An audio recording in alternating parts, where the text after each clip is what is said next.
नमस्कार, मैं हूं संजय शर्मा। आप देख रहे हैं 4 पीएम यूपी। यूपी का भाग भी बहुत कुछ जुड़ा है बिहार से। अगर मोदी जीते तो योगी की कुर्सी खतरे में और मोदी हारे तो योगी की बल्ले बल्ले। होना क्या है, राजीव जी से पूछेंगे। राजीव जी पेशे से इंजीनियर है, अध्यात्म की दुनिया में आ गए। गजब भविष्यवाणी करती है, पूरी दुनिया दीवानी है।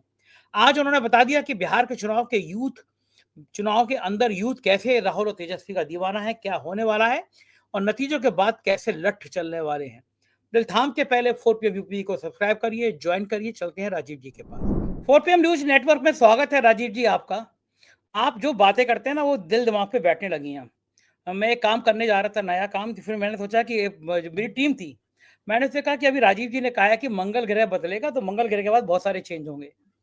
और मेरी टीम ने पूरा आपका प्रोग्राम सुना। आपने कहा था कि मंगल ग्रह जब चेंज होगा और नवंबर में, तो उसके बाद में से या अक्टूबर के लास्ट में आपने बताया था कि उसके बाद से भारत जो है अमेरिका के दबाव में कुछ समझौते करेगा हमारी वैश्य नीति। आपको वो प्रोग्राम जरूर देखना चाहिए दर्शकों को। मेरे उसमें यूट्यूब में पड़ा हुआ है पिछला। और अक्षरशः जो जो बात आपने सही कही, वो भारत के संदर्भ में ठीक होती नजर आ रही है। मैं बिहार के चुनाव में बाद में बात करूंगा। पहले आपसे ये जानना चाहूंगा, इस मंगल ग्रह का जो परिवर्तन हुआ था, जो आपने बताई थी, जो बातें सही हुई, उसके पीछे लॉजिक क्या था? और ये अब मंगल ये कब तक असर करेगा? मतलब कब तक भारत इस तरह दबाव में रहेगा? जैसा ट्रम्प हमें कब तक दबाते रहेंगे? और हमारी राजनीति पे, हमारी वैश्विक नीति पे इस मंगल का असर क्या होने वाला है? देखो, सबसे बड़ा संजय जी, आपको पता है कि हमने आपके दर्शकों को पिछले प्रोग्राम में इंडिया अलायंस की कुंडली दिखाई थी, ठीक है? तो इंटरेस्टिंग पार्ट देखो, मैंने जब ये देखा, हम भी थोड़ा यूट्यूब देखते रहते हैं कि कैसे यूट्यूब पर एकदम सिनेरियो चेंज हो गया। डेट थी हमारे पिछले प्रोग्राम की, उसके बाद 27 अक्टूबर को मंगल ने राशि बदली और वृश्चिक राशि में आया। और ये इंडिया अलायंस की कुंडली वृश्चिक राशि की है। और वैसे तो जन्म का मंगल 10वें घर में बैठ के अपनी राशि को देख रहा है, बहुत मजबूत स्थिति है। इस मंगल के आने से आपको याद होगा दर्शकों, मैंने ये कहा था कि इंडिया अलायंस एग्रेसिव होकर के डोमिनेट करेगी प्रचार में, कैंपेन में, इलेक्शन में, बिहार के इलेक्शन को। तो आप देखिए 27 अक्टूबर के बाद सारे यूट्यूबर कहने लगे हैं कि उधर ही राहुल गांधी ने एक ऐसा बयान दे दिया कि मोदी जी वोट के खातिर तो नाचेंगे अगर आप उनसे नाचने के लिए कहेंगे। तो आपने देखा ना कि जो फायर आप देख रहे हो, मतलब आप लोगों को खुद महसूस हो रहा होगा, जो लोग पत्रकार वहां फील्ड में भी गए होंगे, कि 27 अक्टूबर के बाद ट्रेमेंडस एनर्जी दिखाई दे रही है इंडिया अलायंस में। और एक उम्मीद बढ़ रही है उनका इलेक्शन, जैसे कहते हैं ना आप, फाइट में आ गए। एक और आपकी जनरल आम भाषा में, राजनीति में कहा जाता कि भाई फाइट में आ गए हम। अदरवाइज तो पहले गोदी मीडिया तो इस चक्कर में रहता कि आपको राइट ऑफ ही कर दे, वो आपके सारे झगड़ों को, छोटी छोटी बातों को लेकर के पब्लिक को गुमराह करता रहता। लेकिन सत्य यह है कि वास्तव में इंडिया अलायंस जिस फायरी एनर्जी के साथ लड़ रहा है, तो वो 27 अक्टूबर को बदलूगा मंगल के अनुसार होगा। जो आपका ये प्रश्न का जवाब था। दूसरा प्रश्न का जवाब जो मैंने नवंबर फर्स्ट वीक में कहा था, यही मंगल अस्त हो रहा है। तो मैंने ये कहा, चूंकि भारत की कुंडली जो आप लोगों के पास है, वो दर्शकों को दिखाइएगा। मैं अभी दिखा नहीं रहा हूं क्योंकि उसमें टाइम कंज्यूम होता है। तो भारत की कुंडली में ये मंगल इस समय गोचर में 7वें भाव में आ गया। भारत की कुंडली में ये 12वें घर का स्वामी है। और मजे की बात है, और 7वां घर होता है दर्शकों ट्रेड का, इंटरनेशनल ट्रेड का। और मंगल, मार्स जो है हमारा मिलिट्री का सिग्निफिकेट है, मिलिट्री डिफेंस से रिलेटेड सेक्टर का। तो 31 अक्टूबर को संजय जी, जो राजनाथ सिंह ने कुआलालंपुर में जो समझौता किया यूएस के डिफेंस के ऑफिशियल के साथ में, तो वो उसमें बहुत सारी डिटेल में अभी मैं नहीं जाऊंगा क्योंकि वो सब्जेक्ट अलग हो जाता। लेकिन जिस तरह की यूट्यूबर्स में या हमारी जो आप उसकी फीडबैक देखेंगे कि चाइना के प्रभाव को रोकने के लिए वो हमने डिफेंसिव होकर के वो डील की है। डिफेंसिव होकर के मतलब आपने प्रेजेंस उसकी ओके कर दी अपने एरिया में, जबकि अमेरिका यहां से हमारे से बहुत दूर है। लेकिन आपने, क्योंकि दूसरी बात, आपका सालों साल से आपका रशिया के साथ आपके जितने भी डिफेंस इक्विपमेंट्स हैं, इवन S-400 जो अभी आपके बड़े काम आया था, जब आपके पाकिस्तान ने ड्रोन से हमला किया और मिसाइल्स आ गई थी, तो S-4 डिफेंस सिस्टम जो रशिया का है मोस्ट एडवांस, तो रशिया के हमारे पास हथियार हैं, हमारे मैक्सिमम हमारे डिफेंस में। तो और ऐसे में आप अमेरिका के हथियार खरीदने का समझौता कर रहे हो। तो इसका मतलब है जो ट्रंप बार बार आपको ह्यूमिलेट कर रहा था, और फिर देखो पिछले हफ्ते में हमने क्या कहा था कि वो जब मैं प्रोग्राम करता हूं अगले हफ्ते में कोई फिर नई बात कह देता है। वो चूक नहीं रहा है मौका। उसने हमारे पिछले प्रोग्राम के बाद फिर ये कह दिया कि 250% टैरिफ की मैंने धमकी दी थी दोनों को, और उन्होंने 4 दिन में युद्ध रोक दिया। इनके 7 फाइटर जेट्स गिरे थे, फिर उसने ये कहा आपका आपने एक कोई जायसवाल है एक्शन फॉरेन मिनिस्ट्री के, उनको आप खड़ा कर देते हो जवाब देने के लिए। अरे भाई उनका क्या लेना दो, वो तो जो ऑफिसर्स ऊपर के जो मिनिस्टर्स कहेंगे उसको फॉलो कर रहा है। लेकिन सच ये है कि आपका प्रधानमंत्री जो राहुल गांधी ने कहा कि बिहार की किसी इलेक्शन रैली में ये साहस करें, मोदी जी कह दें कि ट्रंप झूठ बोलते हैं, लेकिन मोदी जी नहीं कर रहे हैं। तो आपने ये दोनों जगह वो ह्यूमिलेशन भी कर रहा है, हमने ह्यूमिलेटिंग होकर ह्यूमिलेशन में ही डील करी है। एक व्यक्ति ने हमारे ऊपर 50% टैरिफ लगाया और उसके बाद हम डील कर रहे हैं इतनी बड़ी। साथ में रशिया से, और पेपर में भी अब ये सब चीजें आ चुकी हैं, रशिया से ऑयल परचेज भी कम हो गया, अमेरिका से आप ऑयल भी परचेज करेंगे। तो ये सब चीजें जो मैंने आपसे कहा था वो सिर्फ इस वजह से कहा था कि भारत की कुंडली में मंगल की दशा चल रही है, और मंगल 12वें घर का लॉर्ड है। जब 12वें घर की बात हम करेंगे तो अब दर्शकों को काफी हद तक ये ज्योतिष भी समझ में आ गया। सिंपलेस्ट चीज है कि 12वें घर का स्वामी, याद रखिए, जहां जाएगा वहां ह्यूमिलेशन लेकर के आएगा। जिस रिश्ते में बैठेगा वहां उस रिश्ते में ह्यूमिलेशन ले आएगा, उसी रिश्तेदार से आपको ह्यूमिलेट करा देगा। जैसे 12वें घर का स्वामी अगर 7वें घर में आए तो पार्टनर के द्वारा धोखा, पार्टनर के द्वारा ह्यूमिलेशन आता, पार्टनर कोई चीटिंग कर जाएगा। इसी तरह से अगर 6वां घर जहां जहां जाएगा तो वहां झगड़े होते हैं, कॉन्फ्लिक्ट, मतलब लिटिगेशन में हो सकता है और कॉन्फ्लिक्ट। तो ये सब चीजें हैं और हो रही हैं। अब एक चीज और मैं आपको बता रहा हूं, एक नई चीज आज मैं लेके हर प्रोग्राम में मेरी कोशिश रहती है कि जो ग्रह नक्षत्र ब्रह्मांड में बदल रहे हैं वो हमारे जीवन में कैसा परिवर्तन लेकर के आएंगे। तो उसको मैं समझाना चाह रहा था कि ये राहुल गांधी की हॉरोस्कोप है। राहुल गांधी की तुला लग्न की हॉरोस्कोप है, और तुला का स्वामी शुक्र होता है। इस समय वर्तमान में 6 नंबर में है, राहुल गांधी के 12वें घर में है। तो राहुल गांधी ने बहुत देर से प्रचार में एंट्री की है, लेकिन 2 नवंबर के बाद आपका पहली वोटिंग 6 नवंबर को है, फिर 11 को है, और उसके बाद 14 को रिजल्ट है।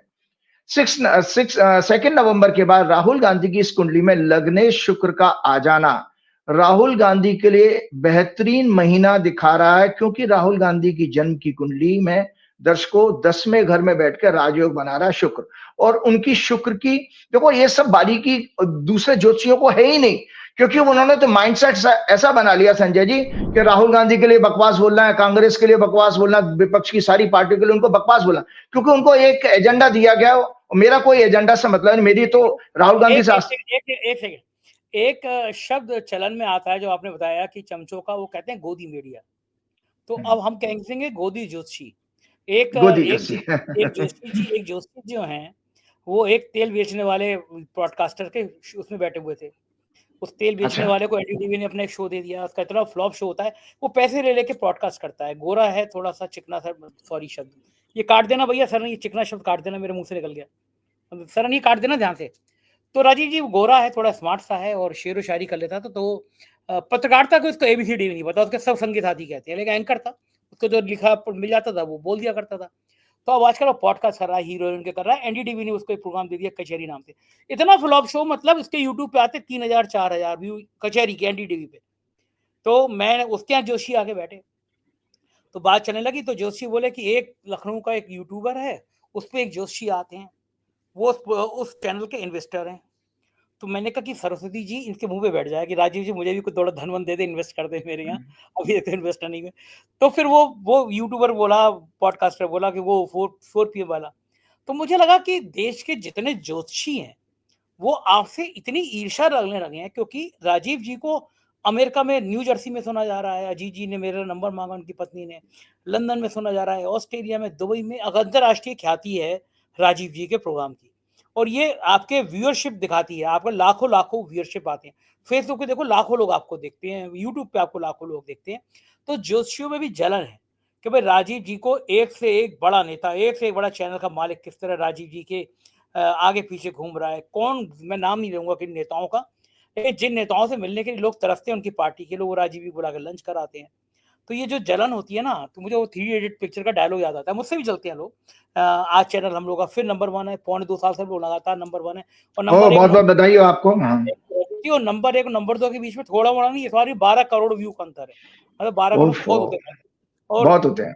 ललन टॉप जैसा इंडिया टुडे ग्रुप का चैनल पिछली बार वो 5 करोड़ पीछे था, 10 करोड़ पीछे चल रहा है व्यू में। तो ये सब ईश्वर की कृपा है भाई, जिसको दर्द देता है। तो मुझसे भी चलते हैं लोग, तो मुझे वो 3 इडियट पिक्चर का डायलॉग याद आता है कि जब दोस्त फेल हो जाते हैं तो बुरा लगता है, लेकिन वही दोस्त अगर टॉप कर ले तो और बुरा लगता है। तो राजीव जी ने टॉप कर लिया, तो बाकी ज्योतिषी, तो आज से हम लोगों का नाम गोदी ज्योतिषी रखते हैं। जो दिन भर मोदी और शाह की स्तुति में लगा रहे वो गोदी ज्योतिषी। तो आप, मैं अपनी बात कंटिन्यू करिए, आप इन गोदी ज्योतिषियों के बारे में। हाँ, बिल्कुल। देखो देखो दरअसल देखो, मेरा जीवन का ध्येय यह है संजय जी, अब वो तो हनुमान जी की कृपा से, हनुमान जी के आशीर्वाद से आपसे हमारा संपर्क हुआ और हम प्रोग्राम करते चले आ रहे हैं। अन्यथा मेरा तो केवल और केवल पैशन जो है एस्ट्रोलॉजी है और अपने हिंदू सनातन धर्म के धर्मशास्त्र हैं। मेरी कोशिश ये, क्योंकि मैं उसका इसलिए अधिकारी हूँ, बहुत सारे लोगों को आश्चर्य होता होगा भाई, मैं धर्म संस्कृति पे मैं इसलिए बोल सकता हूँ कि 2 साल का आचार्य का कोर्स किया है मैंने, बकायदा परीक्षा देकर के पास किया है। इसी तरह 2 साल का वेदों का अध्ययन किया है, उसका भी परीक्षा देके पास किया है, और वेलनेस में डिप्लोमा किया, वो भी परीक्षा देके पास किया। तो हम जब ये इस सब विषय पे इसलिए बोल सकते हैं, लेकिन बाकी लोगों का कोई अध्ययन नहीं है, बाकी लोग तो एजेंडा की तरह आते हैं, हम उनसे कंपेयर कर भी नहीं सकते। सबसे बड़ी बात आपको मैं बताता हूँ, आपको छोटी छोटी सी बात बताता हूँ, आपको तो मैं शेयर करते रहता हूँ। भाजपा के लोग ये कहते हैं कि राजीव जी, भाजपा का अध्यक्ष का चुनाव अमित शाह, मोदी सिर्फ आपके कारण नहीं कर पा रहे हैं, क्योंकि जिस व्यक्ति को जिनके नाम चल रहे हैं वो सबके सब मुझे मेरे फैन है, और सबके सब जो हनुमान जी की भक्ति में, मैंने सब लोगों को ये बोल रखा कि हनुमान जी से जुड़े रहना, ये तुम्हारा कुछ नहीं कर पाएंगे। तो आप देखिए वो आपके सामने है, और जिस तरह के कॉम्प्लीमेंट दूसरे रिलीजन के लोग भी मेरे बारे में मुझे देते हैं, मैंने आपसे शेयर भी किया था, ये अपने आप में बहुत सुखदायी है। दर्शकों, मेरे लिए मेरे जीवन की सबसे बड़ी अचीवमेंट यही है कि आप सब लोगों का लव अफेक्शन जो मिला, जो ऑनेस्टी के साथ मिलता है। जैसे उदाहरण के तौर पे बताता हूं कि एक डिफरेंट रिलीजन के, हालांकि मैं किसी का नाम नहीं लूंगा, लेकिन एक सब्जेक्ट को समझाने के लिए बता रहा हूं कि हम लोगों का कर्तव्य क्या है, जो लोग भी ज्ञान के क्षेत्र में है। आज मैं बहुत जनरल रिलैक्स होकर के आपके प्रोग्राम को करूंगा, तो टेक्निकल चीजें तो हम बीच बीच में हमेशा प्रोग्राम में करते ही हैं, कि हमारा कोशिश ये रहती है कि सत्य के रूप में आए, क्योंकि सत्य को ईश्वर का स्वरूप माना गया है। ज्ञान को, मीडिया का काम भी वही था कि समाज के सामने सत्य लेके आए। मेरा काम ज्योतिष में, धर्म शास्त्र में जो जो ये पाखंड कहते हैं उसको आपके सामने लाने का। जैसे आपको बताऊं कि भाई, दीपावली पे पटाखे जलने का हमारा कोई हिंदू धर्म का, सनातन धर्म का इतिहास ही नहीं है, उसके ऊपर मैं बोलूंगा। फिर हमारे ये भी हमारा चिंतन है कि जहां जिस हमारे धर्म में ये जाति पात और वर्ण क्रम जो बना दिया गया, इसके कारण कितना नुकसान हुआ हमारा। 3 धर्म हमारे धर्म में से निकले, जैन धर्म हमारे में से निकला, बौद्ध धर्म हमारे में से निकला, और लेटेस्ट सिख धर्म, ये सभी लोग हिंदू थे। तो ये चिंतन करना चाहिए, आपका धर्म बढ़ क्यों नहीं रहा, आपका धर्म संकुचित क्यों हो रहा है, लोग उसको छोड़ के भाग क्यों रहे हैं। दुनिया भर में क्रिश्चियनिटी नंबर 1 पर है, नंबर 2 पर इस्लाम है, लेकिन आपका धर्म नहीं ज्यादा ग्रो कर रहा, क्योंकि आपके कुछ ऐसी खामियां हैं जिसको कि प्रचार प्रसार इन्हीं पाखंडी धर्म के गुरुओं ने, सो कॉल्ड जोशी धर्म के गुरु, पाखंडी, ये सब इन्होंने फैलाया। तो मैं आपको बता रहा हूं कि जैसे वो डिफरेंट रिलीजन के सज्जन ने मुझे जिसको ये कहा था, ये होता है ज्योतिष का मतलब, एक ज्योतिषी का रोल ये होता है। उन्होंने मुझे कहा कि आचार्य जी, मुझे 2018 से फिट्स पड़ रहे हैं, वो क्या नाम है, सीजस। तो वो उनको क्या हुआ, उनको कोई बीमारी नहीं थी, डिफरेंट रिलीजन के हैं। और मैंने जब उनकी हॉरोस्कोप देखी तो मैंने कहा आपको तो क्या नाम है, एंजाइटी डिसऑर्डर है, आपको स्ट्रेस लेने की बहुत टेंडेंसी है। तो 2018 में नौकरी करते समय, दर्शकों ये सब इसी में मेरी नॉलेज भी है जो मैं आपसे शेयर कर रहा हूं, 2018 में ऐसा उनके पास वर्कलोड आ गया था जिसकी वजह से वो स्ट्रेस में रहने लगे। उसके बाद उनको ये दौरे पड़ना शुरू हो गए। अब उसके बाद डॉक्टरों ने उनको क्या डरा दिया कि अब आप गाड़ी नहीं चला सकते, कुछ नहीं चला सकते। तो ऐसे में देखिए कितना जीवन हमारा हैम्पर हो जाता है। तो ज्योतिषी देखिए, लोग जो सोचेंगे डॉक्टर के पास जाना चाहिए था, ज्योतिषी के पास क्यों चले जा रहे हो। मेरे पास जब वो आए तो मैंने कहा कि ये तो एंजाइटी डिसऑर्डर है। तो मैंने उनको अब उनके रिलीजन के हिसाब से चीजें बताई। मैं उनसे ये तो नहीं कह सकता हनुमान चालीसा का पाठ करो या विष्णु सहस्त्रनाम का पाठ करो, ओम नमः शिवाय करो, वो करेंगे ही। उनको अगर नहीं है तो नहीं है। मैंने सिंपल चीजें बताई, उनको मेडिटेशन की टेक्निक्स बताई, और मैंने कहा चैलेंज है 1 महीने के बाद बताना आपको, आप गाड़ी चलाना भी शुरू कर सकते हो, सब कुछ है। क्योंकि ये आपने माइंड को, जो एग्जिटेटेड माइंड था उसको कंट्रोल करना आप भूल गए। इसी तरह से एक इंटरेस्टिंग केस, और आगे फिर बढ़ता हूं। अमेरिका से एक अर्मेनिया की एक लेडी ने मुझे कांटेक्ट किया, उसका कलीग इंडियन था उसने मेरा नाम सजेस्ट किया। उसका संजय जी ब्रेकअप हो गया था अर्मेनिया की उस लड़की का, तो वो डिप्रेशन में थी। और आप देखिए जब मेरे से उसने बातचीत की तो मैंने कहा था 1 महीने बाद मुझे रिवर्ट जरूर करना। तो उस अर्मेनिया की लेडी को भी, आप अंग्रेज है, वो तो डिफरेंट रिलीजन की है, उसको आप क्या बता दोगे? तो मैंने भी वहां पर भी उसको मेडिटेशन की टेक्निक बताई थी, सो दैट उसके अंदर कॉन्फिडेंस, उसका मोरल वापस आए, वो मोटिवेशन वापस आ जाना चाहिए। और एग्जैक्टली संजय जी, क्योंकि मैं हनुमान जी का भक्त हूं, कोई झूठ नहीं बोलूंगा मोदी जी की तरह से, कि उस लेडी ने मुझे कहा मैं I am feeling extremely better. तो वो लेडी भी जो रिवाइव हो गई, उसने फिर दूसरी लेडी को मेरा नाम रिकमेंड किया। तो यही हमारा सबका उद्देश्य होना चाहिए।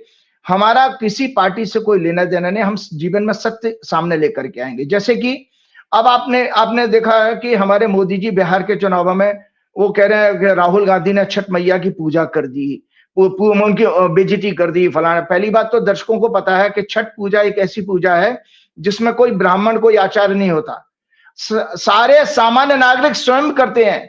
क्योंकि प्रकृति में अगर आपको पूजा करनी है संजय जी, सूर्य के आपको नमस्कार करना है, चंद्रमा की पूजा करनी है, वायु देवता की पूजा करनी है, जल देवता की पूजा, इसमें पंडितों की जरूरत ही नहीं है। तो ये एकमात्र पूरे भारत में सनातन धर्म का ऐसा पर्व है जिसमें कोई पंडितों का कोई रोल नहीं है, ठीक है। और कोई छठ देवी ने षष्ठी तिथि की जो अधिदात्री देवी है वो देवी को माना गया। तो कहीं शास्त्रों में लिख दिया कि पार्वती का रूप है, लेकिन कोई मूर्ति नहीं होती। तो जब मूर्ति नहीं होती तो मोदी जी कैसे कह सकते हैं? ये इसलिए बता रहा हूं कि बार बार दर्शकों मैंने आपके प्रोग्राम में कहा कि पाप जो है वो असत्य या किसी के बारे में जानकारी ना रखना ही पाप है।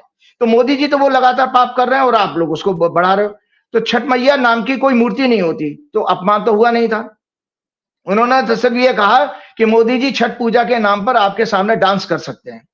और मोदी जी का व्यक्तित्व है ही, क्योंकि वो तो कभी कह देते हैं क्रिश्चियंस के बीच में जाएंगे तो मेरा क्रिश्चियनिटी से बहुत बड़ा नाता है, सिख धर्म में जाएंगे तो कहते हैं सिखिज्म मेरे बड़े हृदय के नजदीक है। उन्होंने बौद्ध धर्म में भी कह दिया था, अपने आप को जोड़ लिया था। उन्होंने तो ये भी कहा चाइना से मेरा आत्मा बहुत मिलती है। तो उनका तो आदत बन चुकी है जिसमें हम क्या बोलेंगे। दूसरा बात संजय जी, आपको बताएं कि इसी तरह से कितने झूठ हम ये लोग बोलते जाते हैं। इन्होंने घुसपैठियों की बात की तो मैंने आप ही के प्रोग्राम में कहा था।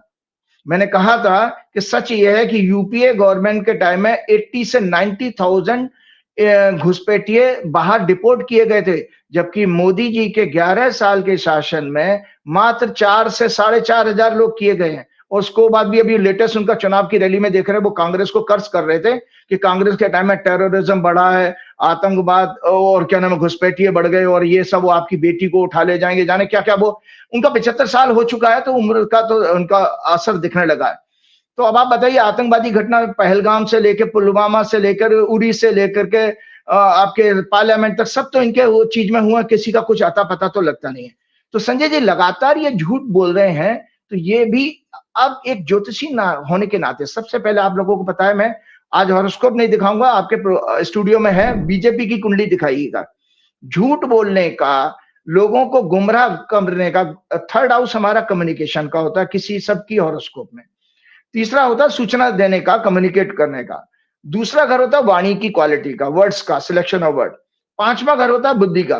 अगर 2, 3 और 5 अगर किसी की कुंडली में ये हाउस प्रभावित हैं, तो ऐसा व्यक्ति झूठा होगा और झूठे लोगों को भ्रमित करने वाला होगा, कंफ्यूज करने वाला होगा, उसके दिमाग में घुस। बीजेपी की कुंडली में सारे पाप ग्रहों के प्रभाव में, तो इसीलिए बीजेपी की सत्ता में अब ये बैठे हैं। मोदी जी की मेरे पास कुंडली नहीं, बीजेपी की सत्ता में ये बैठे, इसीलिए मोदी जी के अंदर ये निरंतर झूठ बोलने की पूरी की पूरी उनकी साजिश है, और उनके अंदर ये गुण पूरे पूरे मौजूद हैं।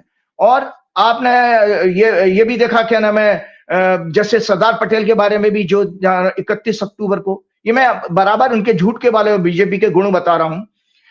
सरदार पटेल को ये उनके साथ जो प्रेम है, खासतौर से नरेंद्र मोदी के सत्ता में आने के बाद उन्होंने जरूरत से ज्यादा प्रेम, एक तो पटेल लोगों का डोमिनेंस है गुजरात की पॉलिटिक्स में, उनको साधना था। अन्यथा मैं दर्शकों आपकी जानकारी के लिए मैंने थोड़ा सा कंटेंट तैयार किया था, तो मैं बता देता हूं। सरदार वल्लभ भाई पटेल का जो मोदी जी का प्रेम है, और अमित शाह का, योगी का, आरएसएस तो कभी नहीं कहता संजय जी, लेकिन ये प्रेम पाखंड से जुड़ा हुआ है। क्यों? क्योंकि सरदार वल्लभ भाई पटेल जो गृह मंत्री थे, जब उन्होंने महात्मा गांधी की हत्या के बाद आरएसएस की आलोचना करते हुए कहा था कि ये सांप्रदायिक जहर फैलाने वाली संस्था है और देश की एकता के लिए खतरा है।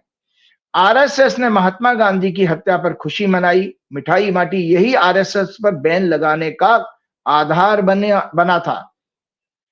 4 फरवरी दर्शकों, 4 फरवरी 1948 को गृह मंत्री क्या नाम वल्लभ भाई पटेल ने, इन्हीं सरदार पटेल ने आरएसएस पर बैन लगाया और उसके बाद गोलवलकर को, उस समय के जो प्रमुख थे संघ के, उनको अरेस्ट किया था। दर्शकों, जबकि ये मोदी जी, और ये इस बात को नहीं कहेंगे, मोदी जी गलत आप लोगों को जानकारी देते हैं कि संघ के लोग जो है आजादी के आंदोलनों में जेल गए, कोई नहीं गया था। हेगड़ेवार जी जब गए थे, वो उस समय कांग्रेस के सदस्य थे, और गोलवलकर गए थे जो आरएसएस पे बैन लगा था, और उस समय के कांग्रेस सरकार के गृह मंत्री जो उप प्रधानमंत्री भी थे सरदार वल्लभ भाई पटेल ने उनको जेल भेजा था। और पटेल ने सरकारी कर्मचारियों को आरएसएस की एक्टिविटीज में पार्टिसिपेट करने से रोका, जिसे मोदी सरकार ने 2024 में हटाया है। और इसके अलावा इन लोगों के द्वारा जो भ्रामक प्रचार बार बार आपको किया जाता है, चुनाव का समय, तो ये लोग दर्शकों को, जो क्योंकि आम जनता को पता नहीं होता, इतना कोई उनको बताने वाला नहीं है, ये कहते हैं कि नेहरू जी और पटेल में, दोनों में, अब पटेल का जो है को उन्होंने डाउन किया नेहरू जी ने, और उनको आगे नहीं बढ़ने दिया, वरना वो प्रधानमंत्री बन सकते थे। लेकिन सच ये है, नेहरू जी और पटेल दोनों महात्मा गांधी के प्रिय थे। 1946 में जब अंतरिम सरकार, इंटरिम गवर्नमेंट बनी थी, गांधी जी ने पटेल को पीएम बनाने का इच्छा जताई थी, लेकिन पटेल ने स्वयं नेहरू के फेवर में रिजाइन किया, और ये पटेल की उदारता और उनके साथ अच्छे संबंधों का प्रमाण है कि उन्होंने नेहरू जी को आगे किया। पटेल का 1947 में नेहरू जी को पत्र था, सरदार पटेल ने लिखा था 1947 में, तुम और मैं पुराने साथी हैं, हमारा मतभेद नीतियों का है, व्यक्तिगत नहीं। 1950 में पटेल की मृत्यु पर नेहरू जी ने स्वयं लिखा था मैंने अपना आज दाहिना हाथ खो दिया। तो इतना दोनों के बीच में जबरदस्त अंडरस्टैंडिंग थी। जैसे आज के डेट में मोदी और अमित शाह को आप एक देखते हैं, उसी समय भारत के आजादी के संघर्ष में भी, और आजादी मिलने के बाद भी नेहरू जी और पटेल की, सरदार पटेल जी की जबरदस्त जो है बॉन्डिंग थी। लेकिन उसको आरएसएस ने सिर्फ नेहरू परिवार को डाउन करने के लिए, उनको कमजोर दिखाने के लिए, उनको देशद्रोही दिखाने के लिए ये सब भ्रामक प्रचार किया है। और ये भ्रामक प्रचार देखो उसी तरह से है कि जैसे, और ये भ्रामक प्रचार करके आपके साथ कितना धोखा कर रहे हैं दर्शकों, बिहार की जनता को। क्या कहते हैं वो, बिहार के युवाओं को, कि आप मोबाइल से रील बना करके आप अपना रोजी रोटी चला सकते हैं। ये वही मोदी जी हैं जो भारत के युवाओं को कभी कहते थे कि पकोड़ा तलने का और चाय बेचने का आप व्यापार करिएगा, क्योंकि स्वयं मोदी जी का जो एजुकेशन लेवल उसी तरह का है, इसीलिए ये बातें कर रहे हैं। ये कभी आपको इस तरह मोटिवेट नहीं करेंगे आप आईआईटी, आईआईएम और से बड़े नामी ग्रामी इंजीनियर्स बनिए, साइंटिस्ट बनिए, डॉक्टर बनिए एमबीबीएस करके, और फाइनेंशियल एक्सपर्ट्स बन सकते हैं। कभी इन्होंने आज तक, कभी 11 वर्षों में आप लोगों को कभी ये प्रेरणा दी हो कि आप में से जो कुछ लोग हैं नोबेल प्राइज भी जीत सकते हैं, ऐसा मोटिवेट किया। लेकिन शिक्षा पर तो सारा का सारा इनके अपने लोगों ने, कॉमर्शियल लोगों ने कब्जा कर रखा है।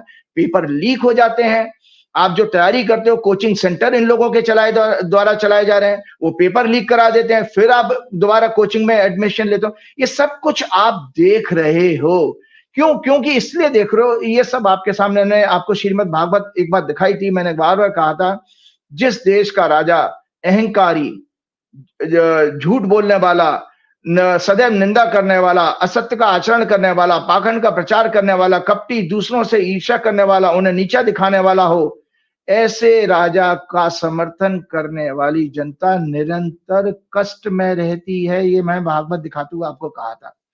तो आप याद रखिएगा, क्योंकि जो आपकी अज्ञानता, जो आप सत्य का, आप देखिए आज आपको गोदी मीडिया बिल्कुल नहीं देखना चाहिए, क्योंकि वो तो अपना नैतिक धर्म भूल चुकी है, उसका डेमोक्रेटिक जो दायित्व था, जो ड्यूटी थी, वो भी भूल चुकी है, क्योंकि कॉर्पोरेट उसके, उन्हीं के मोदी जी के लोग उसको चला रहे हैं।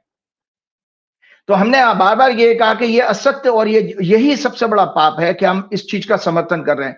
तो मैं आज आपके सामने एक राइटअप शेयर करता हूं कि आप इसमें खुद चिंतन कीजिएगा। पहले तो यह है कि ये राइटअप है, ये जरूर शेयर कीजिएगा।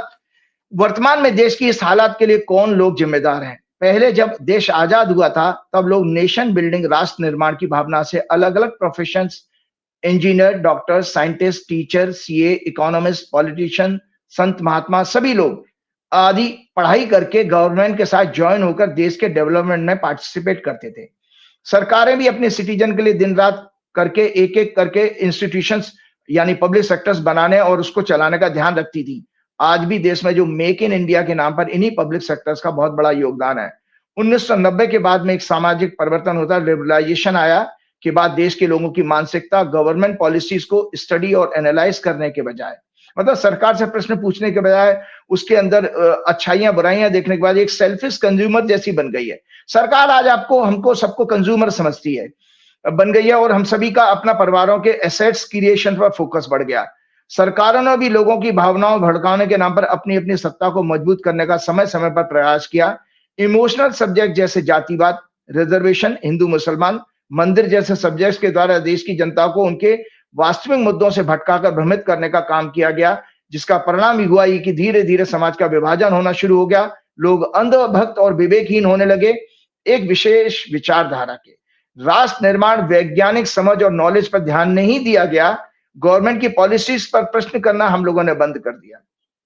2014 से मोदी सरकार के आने पर धीरे धीरे ये तेजी से बढ़ना शुरू हुआ, जो अब चरम सीमा पर है। आज देश पर 4 गुना से ज्यादा विदेशी कर्जा है, जिसका इंटरेस्ट पे करने के लिए वर्तमान सरकार हमारी डेली नीड्स की प्रत्येक वस्तु पर जीएसटी लगाकर हम सभी का गला घोटने का काम कर रही है।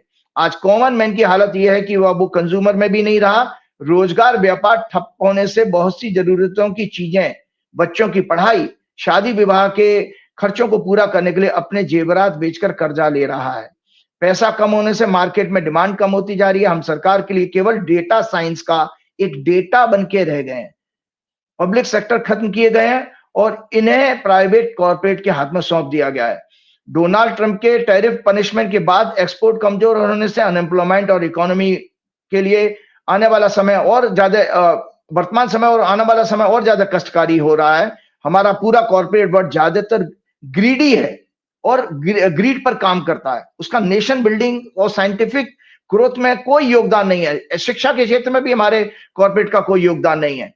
वो सरकारों को, अफसरों को ब्राइब करने में, भ्रष्टाचार के द्वारा उनको पैसा देने में, उनको जजों को भी खरीदना चाहता है कॉर्पोरेट। पब्लिक सर्विसेज और यूटिलिटीज के 0 के बराबर इनका कंट्रीब्यूशन है। जो विदेशों में आप देखिए कि वो किस तरह से कॉर्पोरेट गवर्नमेंट के और पब्लिक से रिलेटेड इंस्टीट्यूशन को फंड करते हैं। वो सिर्फ और सिर्फ मुनाफा कमाने वाले व्यापारी, जो बनिया होता है व्यापारी वर्ग का, उसकी जैसी सोच हो चुकी है हमारे इसमें। तो मैं आपका अगला क्वेश्चन लेने से पहले जरा सा आपको, दर्शकों को एक चिंतन के लिए कुछ पॉइंट दे रहा हूं। तो संजय जी इसको बिहेर कीजिएगा कि सचमुच हमारे लिए मोदी जी हमारे कितने भाग्यशाली हैं और कितना परिवर्तन है, क्योंकि बिहार के वोटर जो है वोट डालने जा रहे हैं 6 तारीख को।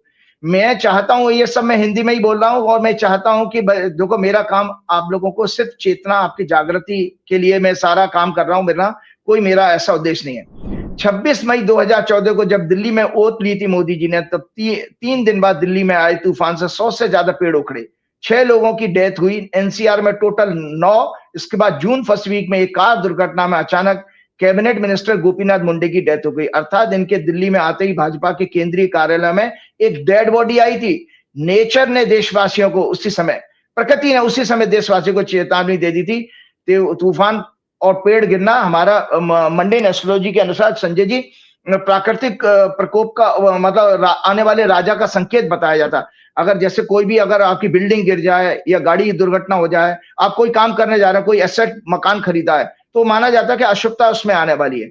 और ये जो मैंने आपके पिछले प्रोग्राम में कहा था ना कि वो जब वो मेरे से वाल्मीकि, वो रामचंद्र जी का, वो अमित शाह का जो पीए था, मेरे से इसी बात के लिए नाराज हो गया था। मैं कुछ अपना कार्य करानी है, मैं 15-16, मतलब अमित शाह उस समय प्रेसिडेंट बन चुके थे, तो मैं 17-18 की बात होगी। तो मैं संजय जी अपने कुछ काम के लिए गया था, तो मैंने उसको जरा सी यही वाली भविष्यवाणी दिखा दी थी। वो नाराज हो गया, कहने लगा क्या ज्योतिष बेकार है, आपने 25 लाख अपने माँ बाप का बेकार खर्चा किया। तब जाकर के ये रामायण वाला मैंने पिछले प्रोग्राम में आपको दिखाया था कि सत्य ये है कि ज्योतिष का असर ये था कि दशरथ ने स्वयं अपने प्राणों के डर के कारण राम जी को राज्याभिषेक कराया था, ना कि वशिष्ठ से सलाह ली थी। तो वही है, नेचर ने देशवासियों को उसी समय चेतावनी ये देती थी कि ये व्यक्ति देश की राजनीति, constitution, institution, democracy, judiciary, diplomacy को तहस नहस कर देगा, डिस्ट्रॉय कर देगा। इन इंस्टीट्यूशन को 11 वर्षों में पूरी तरह किस तरह कमजोर कर दिया गया हमारे सामने है। कई भाजपा के महत्वपूर्ण नेताओं की उम्र से पहले बीमारी आदि डेथ हुई। अरुण जेटली, सुषमा स्वराज, सुशील मोदी, मनोहर पर्रिकर, अनंत कुमार और अभी ये विजय रूपानी और मैनी स्टालवर्ट एमपी, जिनके अलावा भाजपा के फाउंडर्स एलके आडवाणी, मुरली मनोहर जोशी, अन्य वरिष्ठ नेता शांता कुमार, जसवंत सिंह, यशवंत सिन्हा, शत्रुघ्न सिन्हा के पॉलिटिकल कैरियर खत्म हो गए। ये सब इसलिए कि आप देखिए कि किस व्यक्ति को आप देख रहे हो जो 75 साल के बाद में भी अभी जमा हुआ है। राजनाथ सिंह, गडकरी, वसुंधरा राजे, शिवराज चौहान, कलराज मिश्रा आदि की पॉलिटिक्स इन्फ्लुएंस पूरी नेग्लिजिबल कर दी गई, खत्म कर दी गई। बहुत से लॉयल बीजेपी लीडर्स को नेग्लेक्ट करके देश की सभी पार्टी से करप्ट और क्रिमिनल लीडर्स को उनके बीजेपी के साथ जोड़कर 11 वर्षों से ये जनाब सत्ता में बैठे हुए हैं। 11 वर्षों से छल कपट के द्वारा सभी सहयोगी दलों की राजनीति को खत्म कर दिया इन्होंने, जैसे अकाली दल, चौटाला परिवार, मायावती, शिवसेना, एआईडीएमके, बीआरएस और अभी TDP, JDS, PDP, RLD, Chirag Paswan जो अभी हैं वो भी खत्म हो जाएंगे, भविष्य के उसमें है। अगर कुछ मंथ और साथ रहे तो ये भी खत्म हो जाएंगे। नोटबंदी करके लोगों को लाइन में लगाकर जिस तरह सैकड़ों की डेथ हुई, परेशान तो किया, लेकिन देश में पूरी तरह आतंकवाद खत्म कर दिया गया। क्या काला धन वापस आ गया? जो कहा गया था कि आपसे 50 दिन बाद मुझे आप किसी भी चौराहे पे खड़ा करके सजा दे सकते हैं, कहां है वो सर? पहले लैंड रिफॉर्म बिल लाकर किसानों की जमीन पर कब्जा करने की कोशिश गई। 3 किसान विरोधी कानून लाकर उन्हें 1 वर्ष से ज्यादा आंदोलन करने पर मजबूर किया। उन्हें खालिस्तानी कहा, देशद्रोही कहा। सैकड़ों किसानों की गर्मी, सर्दी, बरसात के कारण डेथ हो गई। डेमोक्रेसी की लाइफलाइन को अपने कॉर्पोरेट एलाइज से परचेज कराकर, मतलब मीडिया को अपना पेट एनिमल बना दिया, जो पब्लिक को तो बिल्कुल नहीं, लेकिन सरकार की गुलामी करके ऑलवेज उनके आगे दुम हिलाता रहता है। पब्लिक को बेवकूफ बनाकर उसके टैक्स मनी से उन्हें एडवर्टाइजमेंट के जरिए फाइनेंशियली सपोर्ट कर रही है यही सरकार। प्रत्येक देशवासी के अकाउंट में 15-15 लाख रुपए शायद आ गया होगा, ये आप लोग चिंतन करें। उन्होंने विदेशों में जमा बैंक से काला मनी सारा वापस ले आए हैं, ये भी आप चिंतन करें। भारतीय बैंक का लोन फ्रॉड करने वाले सभी कॉर्पोरेट फ्रेंड्स और क्रिमिनल्स का अरेस्ट कराकर क्या ये वापस ले आए हैं देश में, ये भी आप चिंतन करो। अपने फ्यू कॉर्पोरेट फ्रेंड्स को बिजनेस में एडवांटेज देने के लिए इन्होंने ज्यादातर फॉरेन ट्रिप्स की, डिप्लोमेसी का, उनकी डिप्लोमेसी ही यही थी, अब तक कभी नहीं हुआ, उसको अचीव किया है क्या अभी तक? आप सब आपके सामने है। देश में लगातार हिंदू मुसलमान भेदभाव करने के दंड स्वरूप दुनिया भर में भारत के मूल के लोगों पर अटैक हो रहे हैं। अमेरिका में भी इस समय हिंदुओं पर बहुत अटैक हो रहे हैं और हम कुछ नहीं बोल सकते। उन्हें हथकड़ी बेड़ियों में बांधकर वापस भेजा जा रहा है, लेकिन मोदी जी अत्यंत प्रसन्न है क्योंकि वो नॉन बायोलॉजिकल है, माया रूपी संसार से ऊपर है। इनमें से एक कॉर्पोरेट एलाइज के पास तो 2,65,000 करोड़ का कर्जा है, और बैंकों का कर्जा है। अभी एलआईसी से भी 32-33 हजार करोड़ का सपोर्ट कर्जा पैसा लगवाने की उसमें बात अखबारों में आई है। वो भी विदेशी अखबार ने उसको एक्सपोज किया है। उन्होंने विदेशों से फंड अरेंज करने में जब प्रॉब्लम आई तो लास्ट ईयर में लोकल बैंक से सपोर्ट कराया। देश के सभी मेजर इंफ्रास्ट्रक्चर में उनको हवाले कर दिए गए हैं। दूसरे बंदे को क्या किया? रशिया से cheap oil, crude oil purchase करके उसको $6 बिलियन से ज्यादा का फायदा पहुंचाया गया। EU G7 कंट्रीज में बेचने की परमिशन दे दी गई उनको, लाखों करोड़ का उनको फायदा हो चुका। लेकिन इससे देश की आम जनता को भारी इनाम, आपको 50% टैरिफ का ट्रंप ने दिया ना, इसी सस्ते तेल को उनके दोस्तों ने खरीदा। आम पब्लिक को 2014 से लगातार 35 रुपए पेट्रोल शायद मिल रहा होगा, ये आप चिंतन करिएगा। गैस प्राइस भी शायद आपकी कम हो गई होंगी, जनता खुश है शायद। यूपीए गवर्नमेंट के पीरियड से आम जनता पर ज्यादा टैक्स लगाकर लगभग 80% revenue with GST plus income tax उन्हें कंफर्ट जोन में आपको शायद लेके आ गए होंगे, ये भी आप चिंतन करिएगा। कॉर्पोरेट पर टैक्स कम कर दिया गया मोदी जी की सरकार ने, जिससे उनको ज्यादा परेशानी ना हो। देश में आम जनता, विपक्ष और अन्य इंटेलेक्चुअल जर्नलिस्ट पर फर्जी केसेस लगवाकर उन्हें जेल में भेजकर ईडी, सीबीआई, आईटी जांच एजेंसीज के द्वारा टॉर्चर करके डेमोक्रेसी को इन्होंने शायद मजबूत किया है। आप देखिए, चिंतन करें। सरकार से सवाल पूछने पर उन्हें अर्बन नक्सल बताकर बीजेपी से जुड़े सभी भ्रष्ट पॉलिटिशियन को इन एजेंसी से रिलीफ दिलवा दी गई। भ्रष्टाचार देश से शायद पूरा तरह खत्म कर दिया। फालतू मीडिया के द्वारा ऐसा प्रचार किया जा रहा है, इलेक्शन रैलीज में भी कंपनीज से कैंपेन करके देश को भ्रमित किया जा रहा है। देश में महंगाई ना कंट्रोल करके रिकॉर्ड लेवल पर अनएम्प्लॉयमेंट होने पर भी एवरी ईयर 2014 से 2 करोड़ जॉब देने का शायद ये इन्होंने प्रॉमिस पूरा कर लिया होगा, ऐसा आप सोचें। एजुकेशन हेल्थ सेक्टर में माफियाओं को एनकरेज करके पेरेंट्स एंड स्टूडेंट्स को अपना गोल्ड लोन, गोल्ड लैंड्स और अन्य एसेट्स बेचने पर मजबूर किया। आदिवासी एरियाज में लगातार एनकाउंटर्स के जरिए हत्याएं कराकर वनों की जमीन पर लाखों हजारों ट्रीज को कटवाकर इंफ्रास्ट्रक्चर के नाम पर अपने कॉर्पोरेट एलाइज को उन पर कब्जा करवाया गया। गरीबों, दलितों, आदिवासियों, महिलाओं, छात्रों, किसानों पर अत्याचार करके अपना संवैधानिक फंडामेंटल हक मांगने पर पुलिस की लाठियों से पिटवाया गया। ईवीएम वोटर रोल में डिलीशन एडिशन कराकर लोकल ब्यूरोक्रेसी को कंट्रोल करके लगातार फर्जी तरह से स्टेट्स एंड जनरल इलेक्शन जीते जा रहे हैं। इलेक्शन कमीशन उनके फर्जीवाड़े के एक्सपोज होने पर करप्ट केसेस से बचाने के लिए उन्हें कानून से प्रोटेक्ट किया गया, इंसुलेट किया गया। कोविड महामारी में गंगा सफाई, राम मंदिर निर्माण, हाईवे, बिग हाईवेज, अन्य इंफ्रास्ट्रक्चर प्रोजेक्ट्स में अपने सहयोगी लोगों को बिजनेस दिलाकर जमकर भ्रष्टाचार हुआ है, जिसे सुप्रीम कोर्ट ने इलेक्टोरल बॉन्ड्स को इलीगल बताकर जजमेंट भी दिया था। आज देश इतना प्रॉस्परस हो चुका है, चिंतन करें कि मोदी जी के आने के बाद देश में काला धन 3 गुना हो चुका है। गरीब और अमीर हो चुके हैं। देश की सारी धन संपत्ति 10 से 15% लोगों के पास चली गई है। 80 करोड़ से ज्यादा लोग 5 किलो अनाज पर जिंदा हैं। स्टॉक मार्केट में भी जबरदस्त मैनिपुलेशन हो रही है।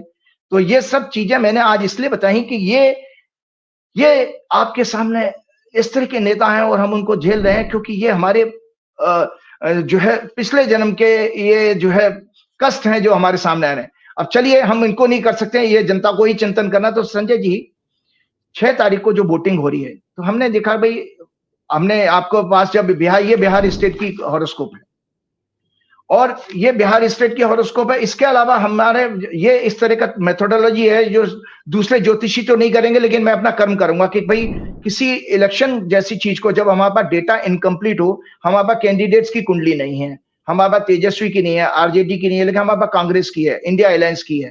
तो लिमिटेड डेटा के साथ हमारे पास एक ये मेथड है कि जिस दिन चुनाव अनाउंस हुआ, जिस दिन वोट शुरू हो रहा है और जिस दिन परिणाम आ रहे हैं, ये 3 कुंडलियां इसको शेयर कीजिएगा। ये मैंने तीनों को एक साथ कंबाइन आपके सामने डिटेल दी है, तीनों कुंडलियां। सो सर संकेत हमारा क्या मिलता है, हम इसी पर अपनी चीज इलेक्शन वाली चीज को करेंगे। तो मैं जल्दी से बताता हूं, मैंने 26 अक्टूबर 2025 के प्रोग्राम में कहा था 27 अक्टूबर को मंगल के वृश्चिक राशि में बदलने पे कि ये इंडिया अलायंस के एक्स्ट्राऑर्डिनरी एनर्जी और करेज देगा, जिससे उनकी strategy, planning and campaign high energy, high voltage के साथ अटैकिंग और एग्रेसिव होगा। आज ये डेट ऑफ इलेक्शन जो 6 अक्टूबर को हुई थी, उस दिन प्लेनेटरी कॉम्बिनेशन ये था, ये लगभग 4 बजे के आसपास कुंभ लगन में इन्होंने अनाउंस किया था चीफ इलेक्शन कमिश्नर ने। तो वैदिक ज्योतिष के उसमें यह था कि बीजेपी का 9th हाउस है जो कुंभ लगन है, और 6th लॉर्ड चंद्रमा शनि से पीड़ित था। तो वैदिक ज्योतिष का एक सिद्धांत है कि चंद्रमा हमारा पब्लिक का मूड का, पब्लिक की ओपिनियन का, पब्लिक का परसेप्शन का सिग्निफिकेटर है। अगर वो पीड़ित हो तो प्रजा जो है जनता के, राजा के प्रति वोट करती है। तो वो शनि का इन्फ्लुएंस होने का संकेत ये बताता है कि गरीब, दलित और कुछ ओबीसी वर्ग एम्प्लॉयमेंट और डेमोक्रेसी को बचाने के लिए वोट चोरी के जैसे मुद्दों के खिलाफ मोदी, नीतीश के अगेंस्ट वोट करेंगे। और ये कोई भी सिंगल पार्टी इसमें मतलब बहुमत में नहीं आ सकती संजय जी, क्योंकि जो बिहार की कुंडली मैंने दिखाई है उसमें वर्तमान में राहु केतु बैठे हैं 410 एक्सेस में। तो उसमें वहां पर दिखाते कि वो संकट तो है सरकार बनाने का, तो हंग रिजल्ट आता है इसके अंदर। Date of first phase of voting जो 6 नवंबर को हो रही है, उस दिन का ग्रह संकेत दे रहा है। वोटिंग 7 बजे हमने मानती है, जो 7 बजे का टाइम है, वृश्चिक लगन में होगी।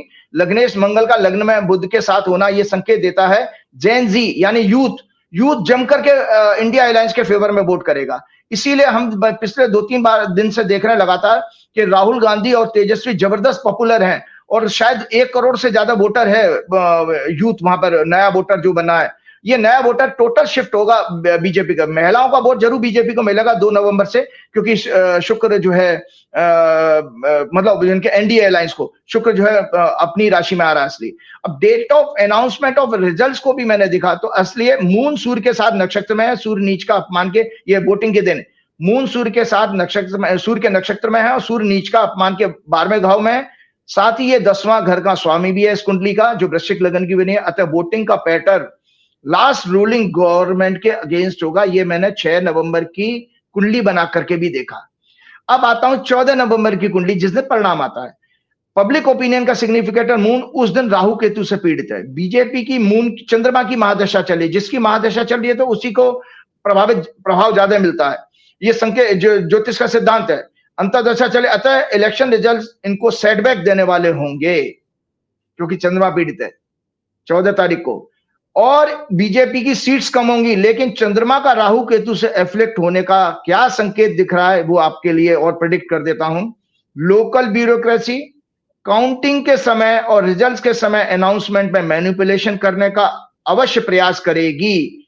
बीजेपी की हॉरोस्कोप बोथ लग्ना एंड मून चार्ट में 7th लॉर्ड का 8th हाउस में जाना और चंद्र कुंडली में 6th हाउस में जाना संकेत देता है कि इनका एलाइज के साथ में भी ब्रेकअप होगा उस दिन, मतलब रिजल्ट आने के बाद में एलाइज के साथ में भी ये झगड़े होंगे।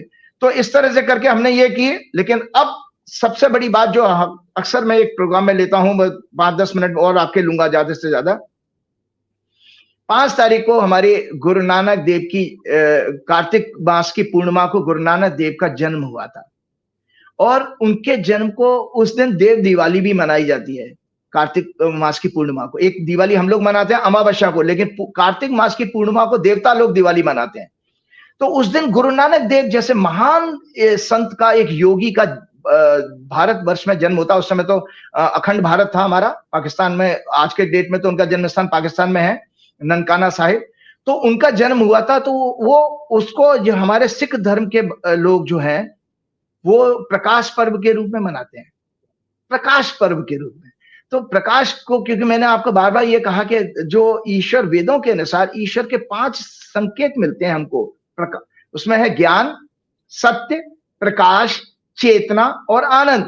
तो प्रकाश को जो है ईश्वर का स्वरूप माना गया। तो उनका जन्म हुआ था। तो उस सिख धर्म की जो फिलॉसफी क्या है, मैं जल्दी से आपके सामने एक ये राइटअप है सिख धर्म, क्योंकि किसी रिलीजन के बारे में बोलना संजय जी, उसको बिना प्रिपरेशन के और ऐसे हल्के से नहीं बोलना चाहिए, क्योंकि किसी की भावनाओं को हमारा को मतलब ठेस पहुंचाना हमारा उद्देश्य नहीं है। मैं एक साधारण सा एक स्टूडेंट हूं, आज की डेट में भी स्टूडेंट समझता हूं, और मैं सिख भाइयों को पहले तो बहुत सारी शुभकामनाएं देता हूं गुरु नानक देव के प्रकाश पर्व पर, उनकी जयंती पर आप सभी सिख धर्म के मानने वालों को बहुत बहुत कोटि कोटि प्रणाम।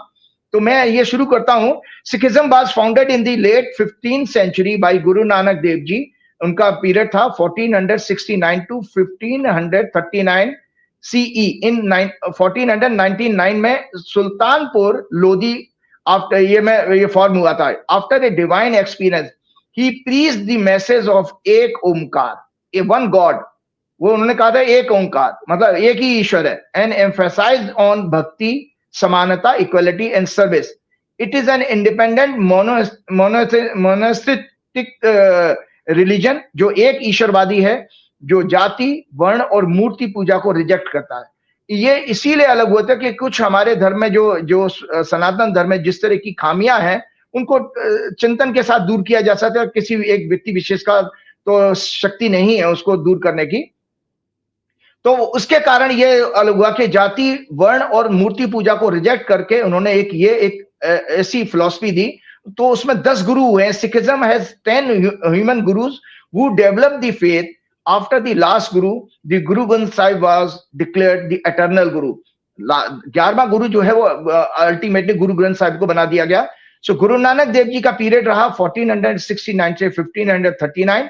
उन्होंने he preached equality and devotion. उसके बाद गुरु अंगद देव जी आए 1504 से 1552। गुरुमुखी लिपि का विकास किया इन्होंने 1504 1552।